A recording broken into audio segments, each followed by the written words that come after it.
Welcome to day 28 of 40 seconds for 40 days. There's an ancient line, I don't know how ancient it is, but certainly definitely shared quite often, which is don't judge a book by its cover.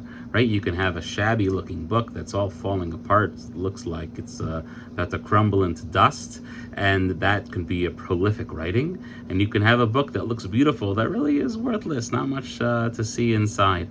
But there is a fascinating story told by Rabbi Akiva Eger, one of the great Torah giants in the 1700s, in which he tells his children who are about to publish his book, his response to his famous work of Torah. He says, when you publish the book, I want you to be careful that you don't spare any money on the publication. You get beautiful fonts, you get beautiful pages, get thick, nice, hardy pages. Don't get those flimsy little pages. And the question could be asked, why was Rabbi Akiva Eger so concerned about this physicality? Right? He was a spiritual individual, he was a rabbi.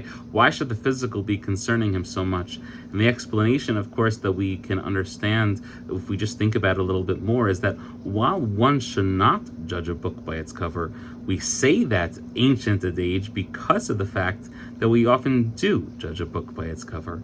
And when you make something physically enjoyable in addition to its spiritual enjoyment, that doesn't take away, it just makes it a more beautiful experience. And Rabbi Akiva Eger was sensitive to this. You have to have something beautiful physically to make it more palatable spiritually as well. And the truth could be said for so many of us. Every generation has its own siddur that it likes. Right back in the day, it was the Birnbaum Hebrew English siddur that everyone loves. And in my generation, it was the Art Scroll siddur. I to this day, even though there are different hashkafic implications of some of the publishing companies, Koren, ArtScroll, etc., my favorite siddur to use is always ArtScroll because I'm used to the font. It's what's most pleasing to me. I think it's beautiful. Some other Hebrew siddurim, the Hebrew and the English, even if it's beautiful, sometimes it almost feels like Chinese to me because it's just not what I'm used to. It's not the physical beauty that I'm used to in the siddur that I grew up with.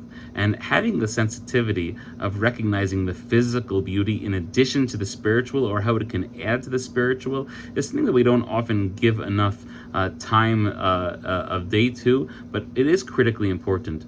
The physicality is certainly nowhere near everything, but it is something valuable in this world, right? So, for example, how does a Jewish person carry themselves physically? Does a Jewish person walk around looking like a schlub? Or does a Jewish person walk around looking like a prince, like the sons of Hashem?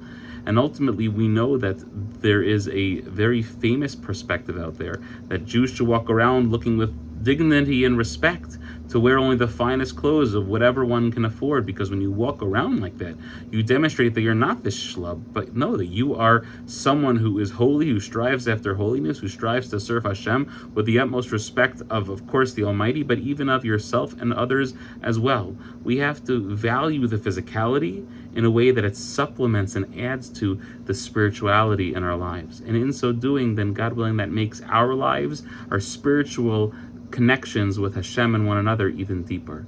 Wishing everyone a beautiful day.